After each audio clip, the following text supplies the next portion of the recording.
سچ مچ ہونے والی، وہ سچ مچ ہونے والی کیا ہے؟ اور تم کو کیا معلوم ہے کہ وہ سچ مچ ہونے والی کیا ہے؟ وہی کھڑکھڑانے والی جس کو سمود اور عاد دونوں نے جھٹلایا۔ سو سمود تو زبردست زلزلے سے ہلاک کر دیے گئے، رہے عاد تو ان کو نہایت زوردار آندھی سے تباہ کر دیا گیا۔ اللہ نے اس کو 7 رات اور 8 دن ان پر چلائے رکھا۔ تو اے مخاطب، تو ان لوگوں کو اس میں اس طرح گرے ہوئے دیکھتا جیسے کھجوروں کے کھوکھلے تنے، پھر کیا تو ان میں سے کسی کو بھی باقی دیکھتا ہے؟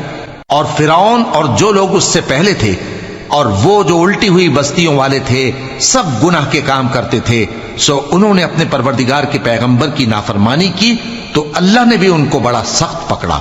جب پانی طغیانی پر آیا تو ہم نے تم لوگوں کو کشتی میں سوار کر لیا تاکہ اس کو تمہارے لیے یادگار بنائیں اور یاد رکھنے والے کان اسے یاد رکھیں۔ پھر جب سور میں ایک بار پھونک مار دی جائے گی اور زمین اور پہاڑ دونوں اٹھا لیے جائیں گے، پھر ایک بار ہی توڑ پھوڑ کر برابر کر دیے جائیں گے، تو اس روز ہو پڑنے والی یعنی قیامت ہو پڑے گی، اور آسمان پھٹ جائے گا تو وہ اس دن کمزور ہوگا، اور فرشتے اس کے کناروں پر ہوں گے، اور تمہارے پروردگار کے عرش کو اس روز 8 فرشتے اپنے اوپر اٹھائے ہوں گے۔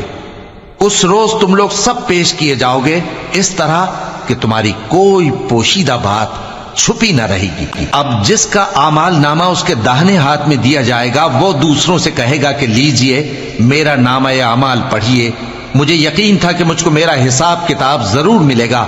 پس وہ شخص من مانے عیش میں ہوگا، یعنی اونچے باغ میں جس کے میوے جھکے ہوئے ہوں گے۔ ان سے کہا جائے گا کہ جو اعمال تم ایام گزشتہ میں آگے بھیج چکے ہو، ان کے عوض مزے سے کھاؤ اور پیو۔ اور جس کا نامہ اعمال اس کے بائیں ہاتھ میں دیا جائے گا تو وہ کہے گا، اے کاش مجھ کو میرا اعمال نامہ نہ دیا جاتا اور مجھے معلوم نہ ہوتا کہ میرا حساب کیا ہے۔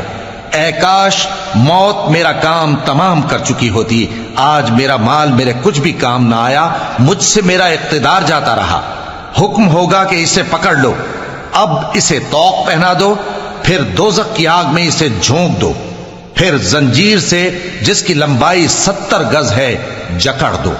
یہ نہ تو اللہ عظمت والے پر ایمان لاتا تھا اور نہ فقیر کے کھانا کھلانے کی ترغیب دیتا تھا، سو آج اس کا بھی یہاں کوئی دوست نہیں اور نہ اس کے لیے کوئی کھانا ہے سوائے زخموں کے دھون کے، جس کو گناہگاروں کے سوا کوئی نہیں کھائے گا۔ سو میں ان چیزوں کی قسم کھاتا ہوں جو تم کو نظر آتی ہیں اور ان کی جو تمہیں نظر نہیں آتی، کہ یہ قرآن ایک معزز فرشتے کا پہنچایا ہوا کلام ہے، اور یہ کسی شاعر کا کلام نہیں، مگر تم لوگ بہت ہی کم ایمان لاتے ہو، اور نہ کسی کاہن کا قول ہے، لیکن تم لوگ بہت ہی کم غور و فکر کرتے ہو۔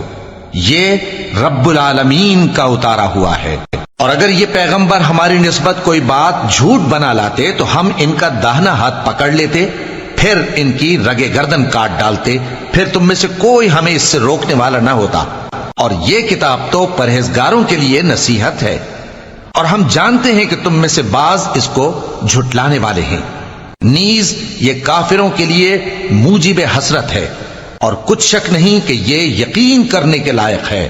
سو تم اپنے پروردگار عظیم کے نام کی تسبیح کرتے رہو۔